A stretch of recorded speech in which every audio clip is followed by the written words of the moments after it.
John Lichitsky vient d'être libéré de prison après son 3e séjour. Depuis son enfance, il est attiré par le côté obscur. Il y a 8 ans, John conduisait une camionnette transportant un énorme chèque de loterie, mais il n'a jamais pu l'encaisser. Le juge l'a déclaré coupable, affirmant « La société doit être protégée des déchets sans valeur comme vous ». John a été condamné à 7 ans dans un centre pour mineurs. Cette sentence sévère l'a transformé en un désespéré, criminel. À 18 ans, John a essayé de voler des facteurs, mais a vidé son arme en tentant de les intimider. Il a reçu une peine de 4 ans. Le juge a même fait remarquer que si la stupidité était un crime, John aurait écopé d'une peine de prison à vie. 6 mois après avoir purgé sa peine, le même juge a renvoyé John en prison pour voiture, vol. À sa sortie, John a décidé de se venger du juge, mais l'homme était décédé 3 jours plus tôt. Frustré, John a tiré sur une cabine téléphonique de colère. Dans un bar, il est tombé sur un article disant que le fils du juge, Nelson Biderman, inaugurait un mémorial. John y a vu une occasion de se venger. Pendant que Nelson faisait un discours, John s'est introduit dans sa voiture, volant de la monnaie, vidant un inhalateur et même crachant dans le café de Nelson. 2 fois. Nelson s'est révélé être un imbécile privilégié qui gaspillait de l'argent et criait sur les directeurs de la fondation de son père. John le suivait, observant attentivement. Nelson, un asthmatique, cherchait frénétiquement un nouvel inhalateur après avoir découvert que le sien était vide. Il a fait irruption dans une pharmacie, renversant des étagères dans la panique. Le propriétaire du magasin a crié « Voleur !» tandis que sa femme murmurait « Encore un drogué ». Nelson trouva enfin un inhalateur, mais le commerçant et sa femme le prirent pour un braqueur armé. Le chaos éclata alors que John ajoutait de l'huile sur le feu, tirant son arme. La femme du commerçant riposta en tirant sur Nelson avec un fusil de chasse. Tout l'incident a été filmé. Le conseil d'administration, lassé de Nelson, refusa de l'aider, affirmant que les conseils juridiques suggéraient qu'il plaide coupable. Nelson, abandonné, fit face à un procès. Au tribunal, John était assis parmi le public. Nelson, s'appuyant sur la réputation de son père, espérait manipuler le juge. Malheureusement pour lui, le juge méprisait les gens comme lui et insista pour que le procès suive la loi. Le sort de Nelson reposait entre les mains d'un jury qu'il considérait comme un groupe d'idiots, pas loin de la vérité. L'avocat de Nelson, Dwayne, présenta une défense absurde, faisant référence à des films comme Jurassic Park. Le jury déclara Nelson coupable de tentative de vol, le condamnant à une peine de 3 à 5 ans à la prison de Rosemar. John imagina le riche gosse se faire battre et abuser dans prison, mais il trouva peu de satisfaction. Il voulait infliger lui-même de la douleur à Nelson. Lorsque 2 flics infiltrés ont essayé d'acheter de la drogue à John, il a fait semblant de ne pas remarquer leur déguisement et s'est laissé arrêter volontairement. Son objectif était d'être envoyé à Rosemar pour se venger de Nelson. En négociant avec le juge, John s'est assuré que sa peine soit alignée avec celle de Nelson et a même demandé le même prison. Dans le bus de prison, John engagea immédiatement la conversation avec Nelson, suggérant qu'ils partagent une cellule. Reconnaissant pour la gentillesse, Nelson accepta, car les autres prisonniers le traitaient froidement. Le directeur de la prison, se présentant aux nouveaux détenus, demanda si quelqu'un se prétendait innocent. Lorsqu'un d'eux le fit, il fut rapidement frappé avec la crosse d'un fusil. Le directeur conseilla sarcastiquement à ceux ayant des plaintes de les écrire, de rouler le papier en tube et de se le mettre là où le soleil ne brille pas. John, déjà familier avec les gardiens, en soudoya un pour partager une cellule avec Nelson. Pendant ce temps, Nelson tremblait en passant devant des détenus criants, atteignant finalement sa cellule de 2 mètres carrés. Dossigué sur le sol, il éclata en sanglots. John avertit Nelson d'arrêter de pleurer avant que les autres ne le remarquent. Sinon, il ne tiendrait pas la semaine. Il exigea que Nelson montre un air féroce, mais la tentative de Nelson ressemblait à une grimace de constipation.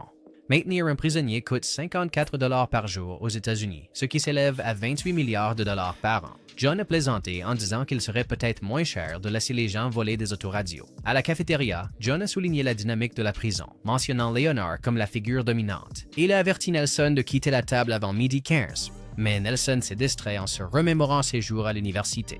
À ce moment-là, juste devant Nelson, Leonard a poignardé un autre détenu. Le garde Shanahan a frappé Leonard et a demandé qui l'avait fait. Suivant la suggestion de John, Nelson a immédiatement désigné Leonard. Cependant, de retour dans la cellule, Leonard l'a réprimandé en disant « En prison, on ne balance pas. Sir Ray Ear, l'un des endroits les plus intéressants en prison est la douche. » Un détenu costaud, nommé Barry, a pris goût au nouveau Nelson et a commencé à flirter avec lui. Mais John a revendiqué Nelson comme le sien, menaçant un autre prisonnier avec un couteau et déclarant « L'accès à ce petit postérieur blanc est interdit à quiconque d'autre ». Nelson remercia John maladroitement, mais fut horrifié par ce que la vie en prison exigeait. Alors que Nelson prenait conscience des dures réalités, son avocat expliqua qu'il n'avait pas accès au fonds de la fondation de son père, car il avait été suspendu de son poste de président pendant qu'il purgeait sa peine. John, pendant ce temps, il a soudoyé un détenu pour qu'il frappe constamment Nelson au visage et un autre dans la cafétéria pour glisser des choses dégoûtantes dans sa nourriture. Les douches, Barry a continué à tourmenter Nelson. Le grand gars était tellement séduit qu'il a proposé d'acheter Nelson à n'importe quel prix.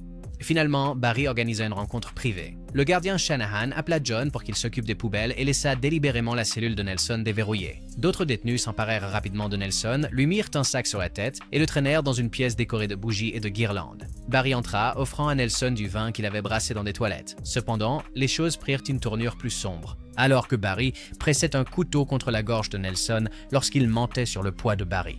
Barry, qui méprisait la malhonnêteté, déclara que Nelson était désormais sa propriété. Il dit à Nelson qu'il devrait lui plaire, mais promit de prendre les choses lentement.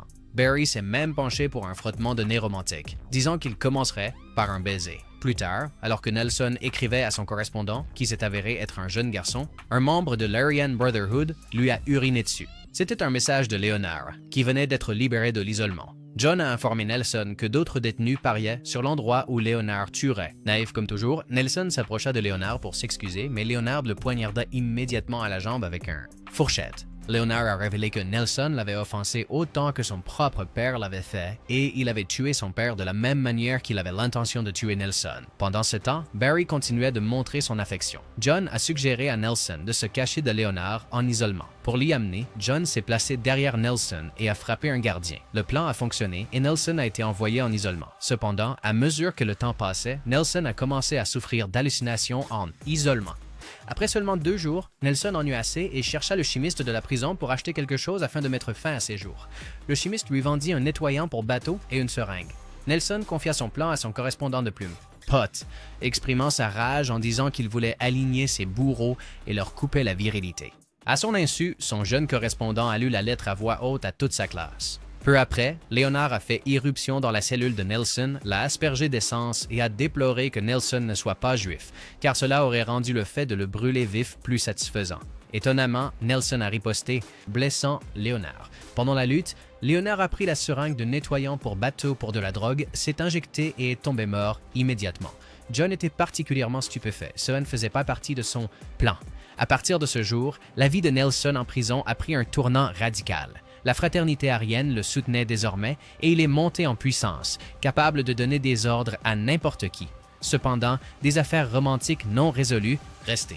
Barry était tombé amoureux de Nelson au fil des mois et ses sentiments ont été blessés par le manque de réciprocité de Nelson. Dans un excès de colère, Barry a failli étrangler Nelson dans la salle de bain. Nelson, se sentant coupable d'avoir brisé le cœur de Barry, lui a pardonné. Lorsque les membres de l'Aryan Brotherhood ont fait irruption dans la salle de bain pour protéger Nelson, il les a arrêtés, en leur demandant de laisser Barry tranquille. John s'est accidentellement retrouvé en isolement lui-même. À sa libération, il découvrit que Nelson dirigeait maintenant toute la prison. Nelson avait même organisé une comédie musicale interprétée par les détenus. John était de plus en plus frustré par la tournure des événements. Nelson, cependant, exprima sa gratitude en remerciant John de l'avoir préparé à la vie en prison. Le plan de vengeance de John était complètement tombé à l'eau. Le lendemain, c'était l'audience de libération conditionnelle de Nelson. Pour se préparer au grand jour, Nelson fut aidé par son nouvel ami, Barry. John entra dans leur cellule et remit à Nelson un cadeau d'adieu, une canette de soda déjà ouverte, lui souhaitant bonne chance pour l'audience. Méfiant, Nelson hésita, mais John fit semblant d'être offensé. Pour prouver son innocence, John prit une gorgée. Nelson s'excusa et but le reste du soda pour s'effondrer quelques instants plus tard. John, titubant à cause de la petite gorgée qu'il avait prise, vomit dans les toilettes. Avec l'aide d'un complice, ils transportèrent le corps inconscient de Nelson. Le lendemain, à l'audience de libération conditionnelle, Nelson est apparu, ignorant que les mots « White Power » étaient écrits sur son front. Le comité a immédiatement refusé sa libération. Nelson s'en est pris à son compagnon de cellule, l'attaquant lors d'une bagarre. Sous la pression, le compagnon de cellule a admis que toute l'hostilité était due au père de Nelson, le juge. Le gardien Shanahan, irrité que les détenus se soient battus sans lui, a rappelé à tout le monde qu'il organisait le calendrier des combats. Il a déclaré qu'il réglerait leurs différends avec un match à mort vendredi dans la cour. Le perdant mourrait et Shanahan tuerait le gagnant lui-même. Pour maintenir l'ordre, un superviseur a été désigné pour surveiller le combat. D'autres détenus ont placé des paris avec enthousiasme sur des résultats macabres, comme des fractures du crâne ou des oreilles arrachées. Nelson a également reçu la visite de Barry, qui avait été considéré comme réhabilité par la commission de libération conditionnelle grâce entièrement à Nelson. Cependant, Barry a avoué qu'il ne pouvait pas être heureux sans Nelson, l'appelant son poisson. Barry a proposé d'aider Nelson à s'évader, mais Nelson a refusé, disant « Je ne quitterai cet endroit que dans un sac mortuaire ». Barry, en larmes, a suggéré « Alors faisons un sac mortuaire pour deux ». Nelson a élaboré un plan. Il a contacté Dwayne et a révélé que s'il restait en prison, il transférerait le contrôle de la fondation de son père à son fils, qui la dirigerait jusqu'à la libération de Nelson. Pour exécuter cela, Nelson a adopté un codétenu. Pendant ce temps, le directeur de la prison a appris le combat à mort et a parié $50 sur Nelson, le nouveau venu. Vendredi, la cour était pleine. Les détenus encourageaient le combat. Les règles étaient simples. Le premier à mourir perd. Nelson s'arma d'un tournevis, tandis que son adversaire était mieux préparé. Un couteau artisanal fut lancé dans la foule et un autre se brisa contre l'armure corporelle improvisée de Nelson. Enfin, les deux combattants ont eu recours à leurs armes secrètes, des seringues remplies de produits chimiques aux couleurs vives. Nelson a porté un coup fatal, mais son adversaire a réussi à le frapper en retour. Shanahan a déclaré un match nul et a ordonné que les corps soient enlevés avant qu'ils ne commencent à puer. Nelson a été enterré, laissant son fils adoptif comme unique héritier d'une fortune de $8 millions. Cependant, Barry a refusé de quitter le cimetière. Ce soir-là, il a creusé la tombe de Nelson avec une pelle. Plus tôt, Nelson avait obtenu un produit chimique spécial du chimiste de la prison pour se mettre dans le coma. Barry avait soudoyé le coroner pour s'assurer que le plan fonctionnait. Alors que Nelson se préparait à partir, Barry lui a rappelé leur accord de sauver John, en disant « Si ce n'était pas pour ce crétin, nous ne nous serions jamais rencontrés ». Avec cela, ils ont réglé leurs différends. Un an plus tard, Barry et Nelson ont ouvert une cave à vin appelée Duckling. Cependant, leur vin n'a pas vraiment eu de succès. Lorsqu'un critique a donné une mauvaise critique, John et quelques anciens détenus travaillant maintenant à la cave l'ont intimidé. Le critique a promis de donner au vin un score parfait de 100, même si la concoction amère avec un soupçon d'ammoniac était détestée par tout le monde, y compris les vignerons eux-mêmes. C'est tout pour la vidéo d'aujourd'hui. N'oubliez pas de montrer votre soutien si vous l'avez apprécié en cliquant sur le bouton j'aime et en vous abonnant. À bientôt dans les commentaires et dans la prochaine vidéo. Au revoir.